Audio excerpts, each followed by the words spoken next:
法治故事耐人寻味，不容错过。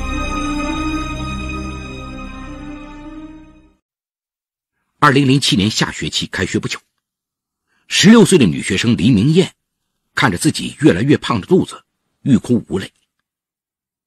早在2个半月前的那天早晨，当她一觉醒来，发现自己赤裸地躺在一间宾馆的床上，而旁边躺着的是网友黄秋阳时，心就沉到了谷底。导致她失身的那个赤裸的男人名叫黄秋阳，是黎明艳在网络上结识的一个网友。这个暑假，两人第一次见面。当晚，面对黄秋阳的盛情，他生平第一次喝了红酒，却不知几杯酒下肚，迷迷糊糊的他被黄秋阳带到了宾馆。醒来后发现自己失去了贞操，只好打落牙齿向肚里咽。更让他感到害怕的是，秋季开学后，他突然发现自己越来越胖，室友也老是打趣他：“你怎么老吃酸菜？不会怀孕了吧？”一语点醒梦中人，黎明艳这才惊觉地发现自己3、4个月没来例假了。这一下他大惊失色，10万火急地去找黄秋阳， QQ 手机都无数次试过了，怎么都联系不上他。黎明艳眼泪哗哗流，这才意识到自己被骗了。一整天黎明艳都没有心思去上课，他怕名声扫地，不敢向任何人求助，只好偷偷按车站牌人流广告的电话打过去。一听说得近1000元做手术，不由得愁肠百血。黎明艳出生在临沂灵树东部东古镇，家里有一个妹妹和2个弟弟，家境贫穷。初中毕业后，没有考上高中的她被父母花了2万多元高价学费送到位于青岛经济技术开发区一所高级职业学校，学习5年制的计算机专业。为了让他上学，家里已是债台高筑。他几次拿起手机想给家里打电话要钱，可是一想起母亲拖着糖尿病的身子带着他挨家挨户的借钱的情景，就立即按掉了手机，实在是难以启齿开口要钱。唯一的办法是向同学和亲朋好友借钱，但等他好不容易凑了1500块钱，来到诊所时已经5个月的身孕了。医生告诉他已经过了最佳流产期，要住院引产，引产需要4、5千元。黎明艳一听，一下子瘫在椅子上。当晚回到学校，黎明艳完全崩溃了，她万分焦躁，独自围着操场漫无目的地走着，心里像压了一座小山。突然一个球滚到他脚下。嘿，这位同学，麻烦你将球扔过来好吗？随着一个粗犷的男中音，黎明艳定睛一看，一位男生正在远处向他吆喝。他弯腰捡起球，把球使劲朝对方扔去。谢谢美女，男孩微笑着说道。黎明艳却无心理会。没想到转到第2圈的时候，球又滚过来，黎明艳又给他扔了过去。第3次的时候，那位男生却不好意思，径直跑到他面前向他表示感谢。这位男生名叫刘波浩，时年17岁，家是青岛城阳区的，是机电一体系2年级的学生，比黎明艳高1个年级。临别的时候，这个大胆的男生直接要了他的手机号码，这样两人算是认识。周6的晚上，黎明艳突然接到刘波浩的短信：从你进学校第1天我就喜欢上你了，今晚9点能闪个脸，到操场来一下吗？操场上一见面，刘波浩就拉着他的手，兴奋得像个孩子。真没想到你会出来。男孩外表虽然一般，但说话重听。当天晚上他们谈得很投机，一直聊到凌晨1点钟左右。恋恋不舍告别的时候，刘波浩送黎明艳回寝室，在寝室楼下，在黎明艳的额头上深深一吻。当晚躺在床上，黎明艳失眠了。他想到，如果彻底接受了刘波浩，肚子里的孩子不就顺势成了他的吗？那他就会为自己负责，会筹款陪着自己去医院做人流手术。第3次见面时，在体育场的草地上，当刘波浩吻的时，黎明艳一下子瘫软在他怀里。那天晚上，在半推半就中，他成功的实施了转嫁孩子计划。自从和刘伯浩相识以后，黎明艳的脸上有了笑容。怀着孩子的他，从此再也不是一个人在战斗了。而刘伯浩哪里知道黎明艳的心思，只是知道自己真有福气，这么容易就将女友征服了。接下来的日子，一到周末，他们便迫不及待的约会，如胶似漆。突然有一天，黎明艳趴在刘伯浩怀里嘤嘤哭了起来，断断续续地告诉他：不好了，我怀孕了。见黎明艳泪如雨下委屈的样子，刘伯浩自责不已。哎呀，对不起，都怪我太冲动，我会对你负责的。可是人流的钱从何而来呢？刘伯浩也犯了愁，他家并不宽裕，加上他妈妈3年前就因病去世，现在的继母对他很冷淡，一下子向父母要上千元，父母哪会给他？为了筹到人流钱，刘伯浩焦急不已。而更加着急的是黎明艳，因为孩子已经5个多月了。一开始他表面上还是劝刘伯浩慢慢想办法，又拖了近1个月，他终于按耐不住了，便警告刘伯浩，如果再不拿钱做人流，他就将孩子生下来，抱到他班上去，让大家评理。刘伯浩一听此话，急得像热锅上的蚂蚁，实在被逼得没有办法，他只好一边找借口向父母要钱，一边在一家货运公司找了一份临时搬运工的工作。虽然很累，但好歹能快速拿到钱。一天挣70元的话，他只用干半个月的搬运，就可以攒到做手术的费用了。时间不等人，黎明艳的小腹越来越大，他不得不穿一些肥大的衣服遮掩。好在刘伯浩很快凑足了2000元钱，加上黎明艳借来的钱也差不多了，于是2个人急匆匆地去医院做手术。没想到医生一检查，不由皱紧了眉头，对黎明艳说：很棘手啊，你这是比较严重的胎盘前置，引产的话会引发大出血，这手术风险太大，万一要做的话，你得叫你父母来签个手术知情同意书。黎明艳一听，倒吸一口气，退出了诊室。他瞒着父母都来不及，哪有胆量让父母来签字呢？一出诊断室，黎明艳二话不说，拉着刘伯浩就朝外走。他只告诉刘伯浩，他胎盘前置，贸然手术会出人命了。刘伯浩诧异万分。回学校的路上，黎明艳就找借口埋怨刘伯浩，都是因为他们性生活太频繁，才让她怀孕的。这样一来，刘伯浩的愧疚更加深了一层。寒假马上来临，此时黎明艳已经怀孕7个多月了。她打电话对父母，谎称在黄岛找了个兼职，假期打工挣钱就不回家了。父母信以为真，高兴不已，一口答应下来。这个寒假，刘伯浩也没敢回家，租了个房子将黎明艳安置下来。他和黎明艳商量着，等黎明艳生下孩子以后，他再将2人恋爱的事告诉父母，生米煮成熟饭，不信父母不管这个孙子。黎明艳连连点头。春节开学后，同学们都发现黎明艳更加胖了。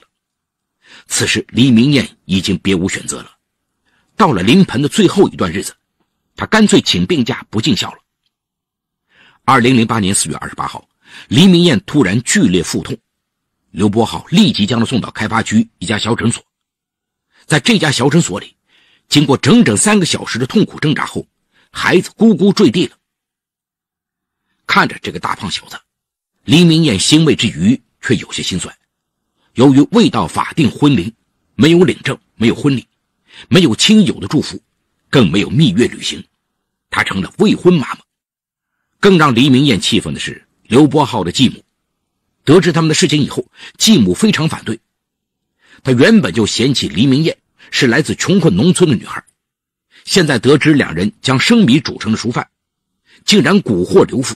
刘父一听也深以为然，不仅不来帮刘伯浩带孩子，反而对刘伯浩中断了所有的经济援助。后来实在没有办法，只好将孩子的奶粉从100多元的价位换成了30多元的。哪知突然换了奶粉，孩子严重腹泻，发起高烧。治病时，当刘伯浩拿着孩子的血液化验单，不由呆住了。孩子的血型是 AB 型，而黎明艳的血型是 B 型，他的血型是 O 型。就是说，这个孩子根本不是他的。他怒发冲冠，冲进了出租房，追问黎明艳是怎么回事。黎明艳一看隐瞒不过，只得含泪告诉他被骗的经过。但他对天发誓说，他真心爱刘伯浩，任凭他怎么处置他都行。刘伯浩哪儿咽得下这口恶气呀？他决定买瓶酒解解愁。刚好自己又没有钱，便到出租房附近的老乡左尚军那里赊账。恰巧生意冷淡的左尚军一个人正在店里喝酒，一看是老乡，二话不说拉刘伯浩陪他喝酒。酒过三巡，刘伯浩将苦恼说了出来。左尚军一听，哈哈大笑说：“哈哈，男娃娃还不好处理吗？我有亲戚不能生育，你把孩子送我亲戚不就成了吗？”一听这话，刘伯浩连声说妙。当晚回到出租屋，刘伯浩和黎明艳商量：“我们现在是个学生，还是想办法把孩子送人吧，我一定帮你找个条件好的人家。”黎明艳一听，说什么也不答应。然而他思来想去，除了送人，他好像没有任何办法了。两人都在上学，这孩子他们不可能养着。孩子的哭声成了压倒他的最后一根稻草。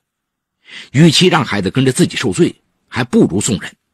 第二天，刘伯浩立即打通了左尚军的电话。左尚军是个热心人，有一个多年未得子的远房亲戚，一直在请他帮着物色一个婴儿。所以接到刘伯浩电话的第二天，他就带着这对不育夫妇过来了。夫妇俩看了孩子以后爱不释手，当即拿出16000元钱营养费放在黎明艳的床上，抱走了孩子。孩子被抱走那天，黎明艳的心一下子被掏空了。看着空空的摇篮，他和刘伯浩大吵一架，发泄失去孩子的痛苦。刘伯浩低着头，任由黎明艳捶打。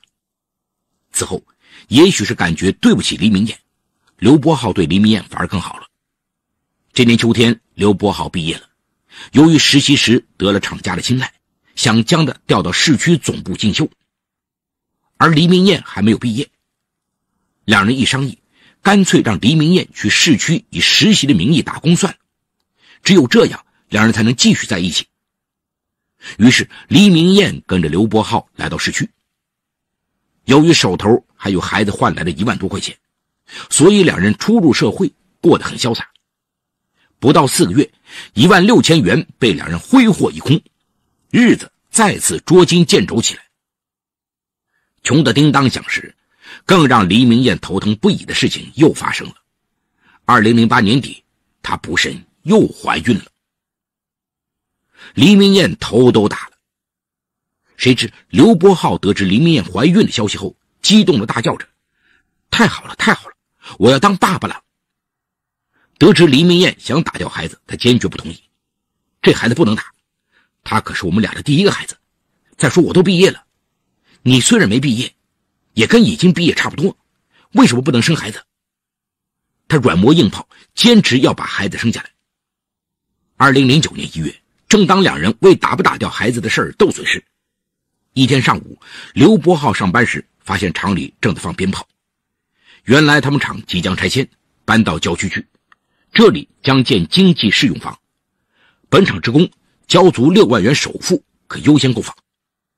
他赶快跑到厂部报名，厂里告诉他，经济适用房共分2期，首期开发的房子要求必须在1周之内交上首付款，作为厂子拆迁的基金，否则按自动弃权处理。